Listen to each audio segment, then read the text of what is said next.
Thank you so much. We're going to get right into our rounds of questions. So the first rounds of 4 questions are 6 minutes each. And I have up Mr. Viersen for the first one.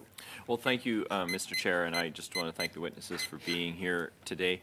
I'm going to depart a little bit from questioning the witnesses. I put a motion on notice the other day around Bill C-69. I would note that the Supreme Court has deemed Bill C-69 to be unconstitutional. And this bill affected very many communities in northern Alberta. And I was wondering if we could just take a moment and pass my motion. The motion doesn't call for a study or anything like that. It just asks for this committee to state an opinion, and that opinion be reported back to the House of Commons. My motion just notes the Supreme Court's decision, and that Parliament should work quickly to ensure that we abide by that decision. I would note that at the time of the passage of C-69, Chief Isaac Laboucan from Woodland Cree First Nation was quite upset about the passage of this bill, as it ended a number of pipeline projects that were anticipated in northern Alberta, Eagle Spirit Pipeline being one of them, Northern Gateway Pipeline being another one of them. And so at that time he was concerned about this, and it seems as if his concerns have been upheld by the Supreme Court of Canada. Mr. Chair, I would seek that we pass this motion. Thank you. Okay, I have a speaking list, and Mr. Schmale is next on it. Thank you, Chair, and thank you to our witnesses for their great testimony. It won't take up too much time because I know we have some good questions for you, and I know you have some even better answers, so we look forward to that conversation. What I would like to just focus on. Yep. Sorry, I was. We have to deal with the motion. Yep. So you're speaking to the motion. Oh, okay. Yeah. That's what I thought you were. No, I was just like, thanking them for their time. Oh, I'm sorry. Yeah. It's like, okay, I think we're still on the motion, but I just wanted to clarify that. I know I can be all over the place sometimes, but, Carry on, please, Mr. Schmale. Okay, all right. I lost my train of thought. C-69, yes. In terms of my colleague's motion, I think this is something that the committee should very seriously consider, and of course, as you know, I'm voting in favor of that. We've had a number of Indigenous leaders at this committee itself talk about the damage that C-69 was going to do prior to its implementation, and we've seen that almost immediately the amount of investment that left Canada following the introduction of C-69, among others, including the anti-tanker bill that came after that as well, and the warnings that we got from Indigenous leaders before, during debate, and afterwards. And we've seen that oil and gas investment has taken a severe hit.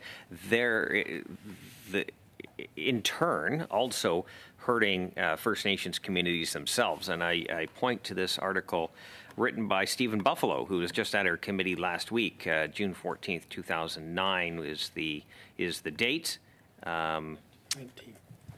2019, sorry. I think it's 2009. Just talking about the damage it is going to do to prosperity on First Nations communities that will or would have benefited from resource projects like oil and gas, like mining, and the list goes on. And just talking about how this was a way, if we were able to capitalize on the investment coming into the country for natural resource projects, turning it into jobs, turning it into investments, turning it into revenue generations, wealth and opportunity on and off reserve, it will be a benefit for everybody, Indigenous people, non-Indigenous people.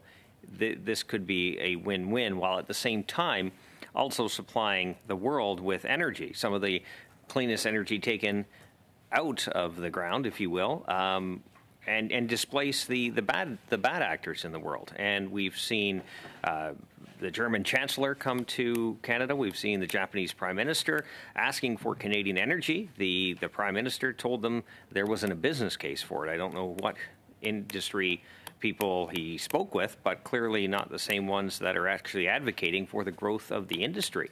Then we've seen the disruption in the world. We've seen Germany sign on to Russia, which is basically financing the war against Ukraine, despite warnings against that. the conflict happened. We've seen pipelines disrupted. Therefore, supply start to get disrupted. And of course, demand was ramping back up after the pandemic and other things.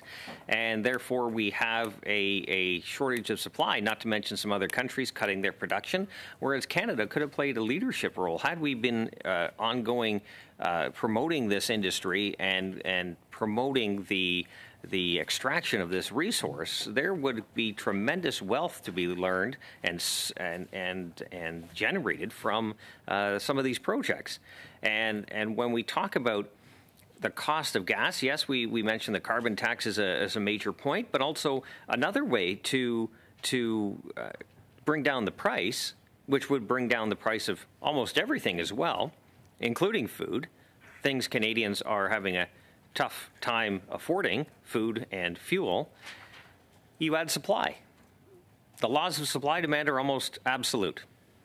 And by adding supply to a stretched system already, doing it the best way we can, providing jobs, wealth, and opportunity in all communities, we could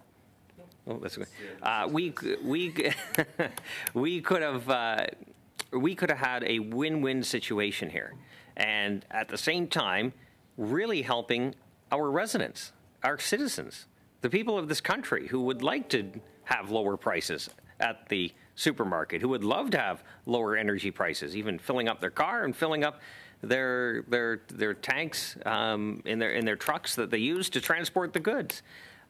It all is combined. And when you have an industry that is basically handcuffed, it's basically shut down because of bad government policy, and no way to increase that when the world is itching for it, you have an increase in price.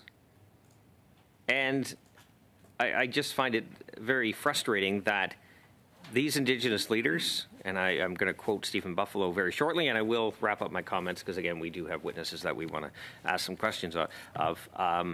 Though the warnings were there, all the warnings that this is going to cause problems, all the warnings were there in terms of the investment that was going to leave the country, and we saw billions leave. Even when the government bought Trans Mountain, what did the company do that sold the government Trans Mountain? They took that money and invested in infrastructure in Texas. So Texans and the Americans get to use Canadian dollars, Canadian taxpayer dollars, to invest in their infrastructure and create jobs, opportunity, and wealth in their country while we lag behind. And I'll quickly quote Stephen Buffalo, and I'll wrap up because I do, again, want to get to the witnesses. I quote, "For some of our communities, oil and gas projects, pipelines, and related infrastructure, and a vast service sector have produced jobs, supported new Indigenous-owned companies, and produced large returns for Indigenous governments. We use the money to build houses, support cultural programs, and pay for our administrative options. The revenue also gave us more financial autonomy and created a real sense of optimism in some of our communities." So, again, Stephen Buffalo just appeared at the committee last week. He was advocating for this. There are lots more opportunities here if the government would reconsider some of its anti-energy policies, especially at a time when the world is asking for it to do so. So thank you, Chair. Thank you, Mr. Schmiel. Next on my list, I have Ms. Udlit, and then Mr. Zimmer, and then Mr. Carr. Yeah, so just for our witnesses' sake, to let you know what's happening, we had a motion that was put on notice, and it's met the threshold, the time that's needed, and so it's a legitimate motion that has been brought forward, and so we need to dispense with that before we can get back to the rounds of questioning. So that's where we're at right now in the proceedings. So I need to go through my speakers list. So Ms. Udlit, we'll go to you next. Thank you, Chair.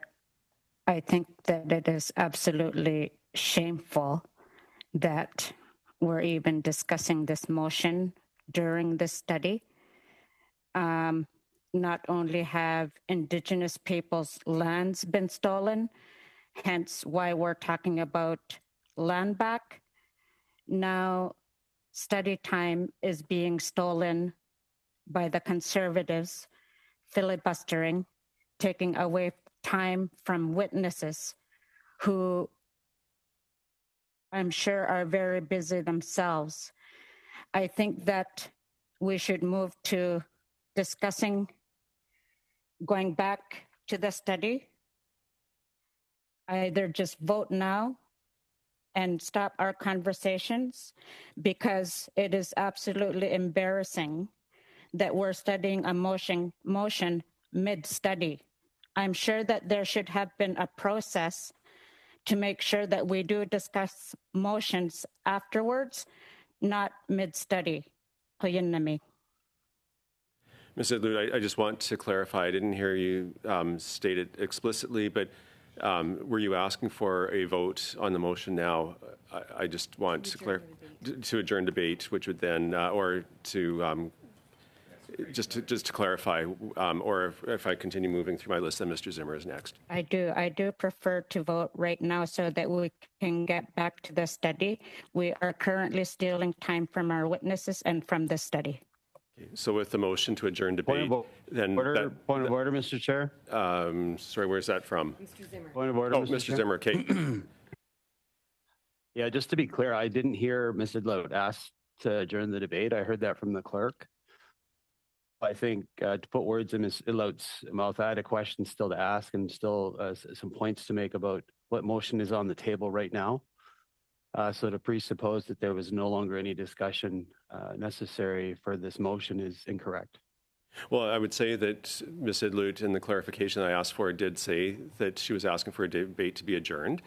And so I'm ready to call the question. That is a motion that requires to be dispensed with.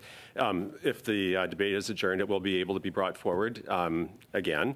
And the debate can then carry on, and we'll keep the list with you next on the list. But for right now, the motion I have before me is the debate be adjourned. So I'm going to call all in favor. Point of order, Mr. Chair. Okay, point of order, Mr. Pearson. I think the motion to adjourn and the motion to call the question are two different motions. So I need to be clear on, are we calling the question, which I would be okay with? I would happily have a vote on this vote right now, which is what I heard from Lori, that she would like to have the vote right now. I would be okay with that, although it deprives Ben and Mr. Zimmer of their speaking opportunities. I would happily take a vote on this motion right now. Okay, I'll go back for clarification to Ms. Idlut in her comments. Were you looking at debate being adjourned or calling the question on the motion? I think that the debate should be adjourned, that we can later discuss the motion after the study is over. Yeah, so then that will keep the list alive. So the vote is on to debate, adjourn debate now, and so all in favor of that. Okay, recorded division? Okay. So you call it? Mr. Batiste? Yes. In favor. Mr. Carr? In favor. Ms. Gainey? In favor. Mr. McLeod? Monsieur Drouin? Mr. Schmale? Against. Mr. Vidal? Against. Mr. Viersen? Against. Mr. Zimmer? Opposed. Madame Birubé? D'accord. Ms. Idlout? In favor. Yeas 7, nays 4. Okay, so the debate is adjourned for now, and it will be able to be brought forward. And I've noted that we have Mr. Zimmer and Mr. Carr next on the list when it does come back. I'll get our clerk to keep track of that. So next, we're going to